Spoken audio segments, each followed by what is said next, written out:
What's going on, guys? Welcome back to the channel. On today's video, we're going to be lifting the Cushman and trying to fit these 27-inch tires on that golf cart. These are the same wheels and tires that I had on the limo a while back, and I was going to do everything outside, but it started raining earlier and got really muggy, got really humid, and it just started raining again. So probably gonna back this golf cart up into the garage and get started. So for this golf cart, I have the RHOX BMF 7-inch A-arm lift kit. I ordered this a while back and I've had it for a couple of weeks now. We're just gonna go ahead and get this lift kit on that golf cart there. So if you're not familiar with the tires, these are BFG all-terrain tires. This is a 215/75/15.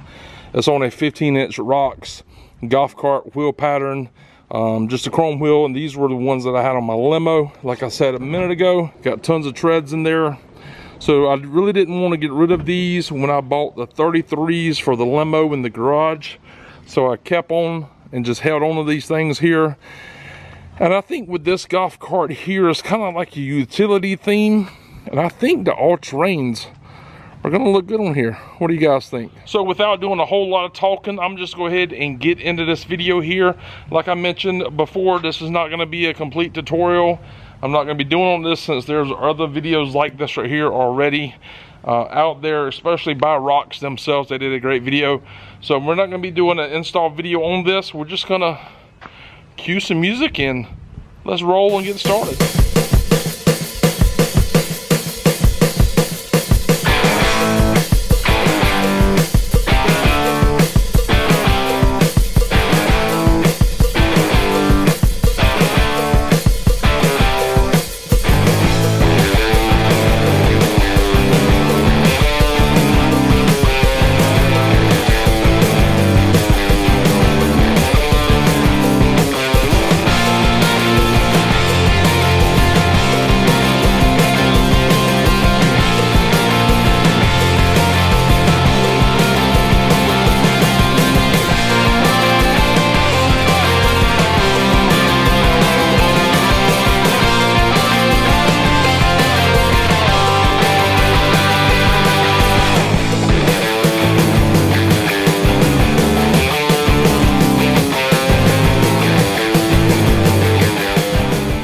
One thing that looks pretty good is the frame rails so far. Generally, you know about EZGOs, usually rusted down in here, and that looks pretty good, and that doesn't look bad either from what I can see right here. So let's continue working. I've got to stop in a minute to go to a party in the neighborhood, but other than that, we're gonna move forward. So it's the next day.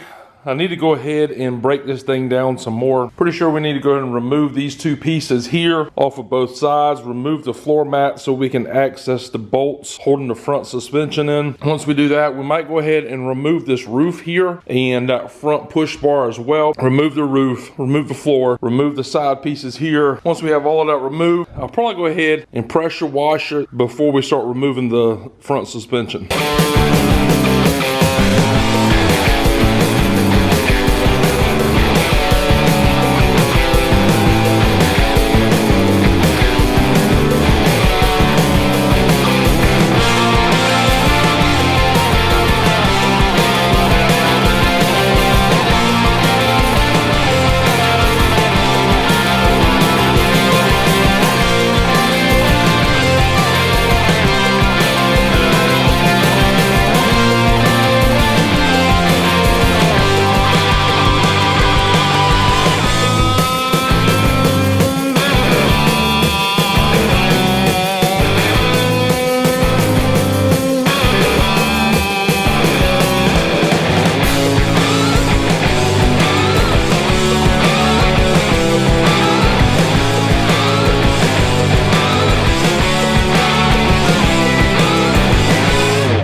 So here it is, guys. The frame looks pretty good. There's a lot of mud caked up in there.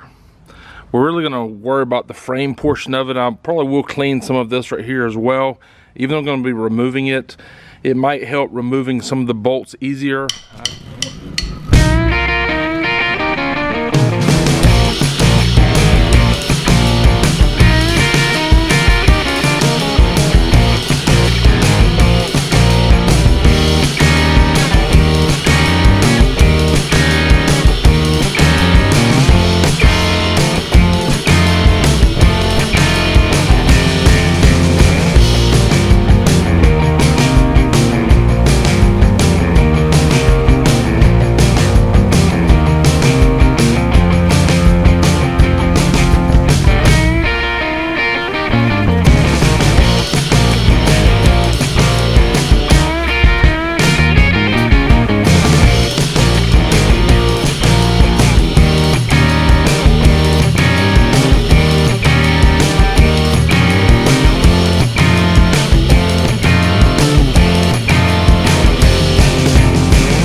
So I have the front suspension here, and I have the bolts and the hardware laid out right here. The reason I have it laid out this right here way is because this kit did not come with any instructions. So I know it's going to take 6 bolts for these 2 lower brackets here. It's going to take 2 bolts for these upper brackets here. If you can see that, I think it's off shot. 2 bolts here and there. It's going to take 4 bolts to mount the rack and pinion down here. It's going to take 4 bolts to mount the coilovers to the suspension there as well. So we got 6 here that's going to mount this. 4 is going to be for the coilover. 4 that's going to be for the rack and pinion. 2 that's going to be for the top mount. And I'm not sure what these 2 are just yet, but I'm sure I will figure them out.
Blocks, so to say.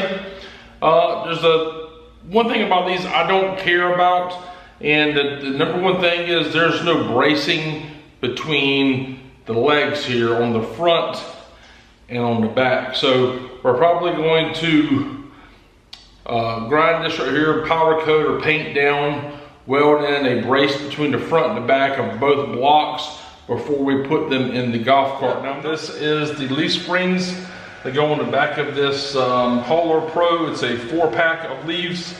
I know in some golf carts this would mean, hey, this is gonna ride rough. This right here is actually gonna support whatever's riding in the bed of the golf cart. Or we're gonna leave that. Not sure yet if we're gonna put a back seal on this thing or not. The golf cart had a bump stop on the top of the axle, which actually there's a bump stop rest up here. Not sure, we may plan on keeping this right here as well and putting this right back on the very top of the axle.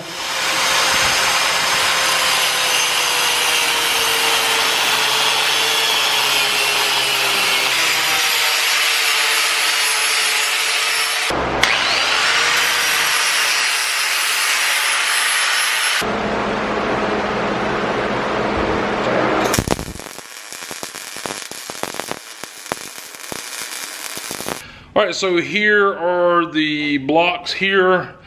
I'm not a welder, so I'm not embarrassed about that. If I was a welder, I would be embarrassed probably, or that one there. The only thing I've done is taken the flap disc and try to clean up right here where the powder coat was coming off. Sorry, I just spit everywhere.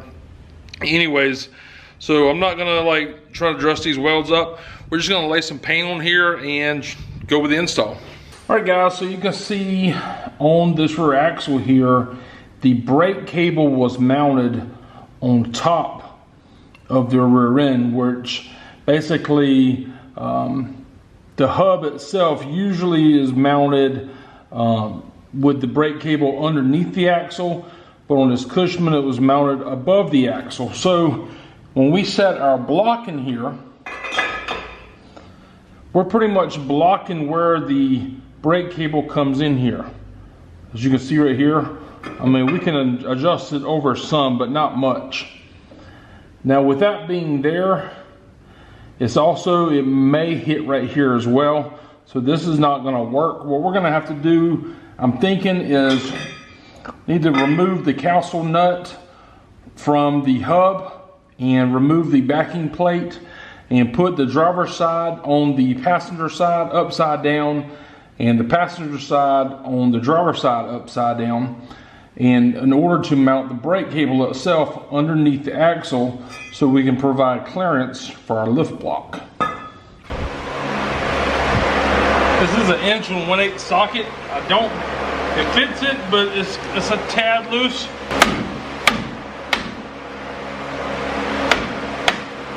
I think that's it. There we go, boys. We've got the cowsel nut. We got the washer. We need to release the brakes, slide the hub off.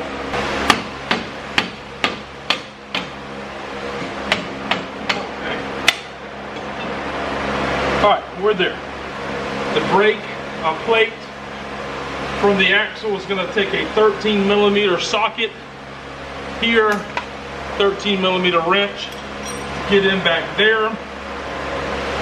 We need to go ahead and remove the cotter pin, the slip rod, along with the brake cable away from this here. Now, the brake cable is being held into place by a C-clip. Off camera you can't see it, but it's right there, so we need to do that as well. All right, got the small cotter pin out of the brake cable here. Actually need to take a flathead. Let me try to move the camera, see if y'all can see that. Not sure if you can see this or not, but it's right there. Can you see that?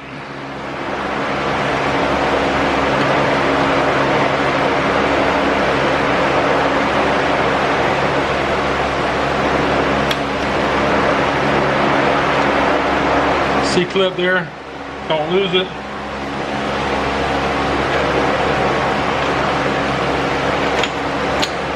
That's off of there. We got a 13 socket on here, 13 wrench. There can be 4 of these on the back.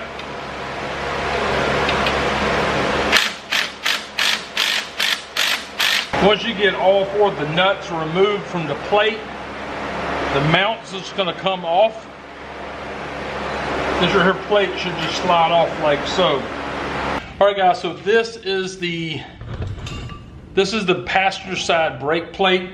So if it was mounting on the passenger side, the brake would be pulling against this lever right here that way. Now, the reason we switch sides here is we're going to take this right here plate and not put it on the top, but put it on the bottom. So when we're bolted on this right here lever here, which is hard to see, I'm sorry guys. See this plate here, we're putting it on the driver's side, and this right here is going to actually pull forward along with the cable. So it was like this right here on the passenger side, this right here on the driver's side. So when you put the passenger side on the driver's side, the mount's going to be facing down, and it's going to give us plenty of room to mount that block on top of the axle like so.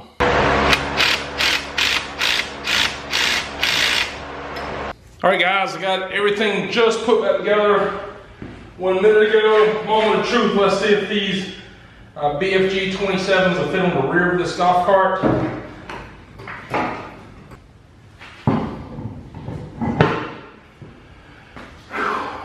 This right here, driver's side brake cable, I need to actually mount it back up as much as I can. I don't like it hanging down that low all the way to begin with. It doesn't look good, and I'm scared I might drag it on something if I take this right here cart off road. So in the next video, we're probably gonna be trying to mount that up higher as well. Probably just take a wire tie wrap it around the frame, be honest with you, and to get this right here up as much as we can.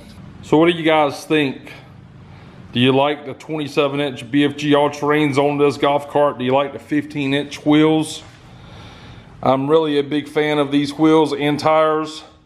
I like the looks. I like the fact that these tires and wheels sit into the fender area and they don't poke out. Now the front ones do poke out just a tad, but on this body section there's a fender that will poke out a little bit and hide majority of that. And we're going to be talking about the body section in the next video as well. Also, I went to put the bolts back into the frame rail here, and when I did, I got this one in, I got the two on the other side in, but oh no, I snapped this one here directly off into that mount there, so we're gonna have to worry about that mount in the next video as well. In the next video, we want to definitely take this thing out and pressure wash underneath it a little bit more, clean it up a little bit more. I might try to paint some more of these pieces, might try to paint that rear axle. This cable that's hanging down right here was the factory cable that would attach up here to the bed. It wouldn't allow the bed to drop all the way back. So when the bed drops all the way back, it would allow the bed to sit like this right here. But now it goes all the way back, like so. Y'all can see that, sorry, lighting issues. So I was able to get a new battery charger, and both of these batteries are charging up to around 92.3 volts. This right here, icon here, is basically telling us that the voltage is too high. I've contacted Todd over at Navitas, and we're gonna look into that, but I might have to change a couple of settings to get this right here to go away. Other than that, it's working fine. Now, the reason I got a different battery charger is the Delta Q battery charger that is on board, that's on board with this golf cart right here, would only charge the lead batteries up to 85 volts. And these two Gator batteries that's in here are being charged up to 45 volts, or give or take 45, 46 volts per battery pack. So yeah, we're going to be removing the stock charger, selling it off. The stock charger also had the 12 volt, the DC to DC 12 volt converter in it as well. That's what this right here panel was. We're probably going to do a different setup as far as the low voltage is concerned on the golf cart. The stock controller, when I replaced the stock controller with the Navitas in the last video, I sold the stock controller off. So I'll probably end up trying to sell off this right here Delta Q charger as well.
Well, there it is, guys. I appreciate you watching the video of lifting this golf cart. Like I said, it's still not done. We need to work on the body next. Still need to adjust these tires. It's just a little squiggly going down the road, but they ride so smooth, no noise whatsoever. If this is your first video that you watch on my channel, I've got many more. A lot of other golf cart content, a lot of other stuff that's not related to golf carts on here. So be sure to check those videos out as well. Like, subscribe, whatever you got to do, share this video. I appreciate you watching, guys. Until next time, we'll see y'all later. I just want to remind y'all how much I just love EZGOs. You know, just the love of EZGOs is, I love EZGOs. Love them a lot. And to the people out there that says, I'd rather have an EZGO than a club car. What kind of crap are you smoking?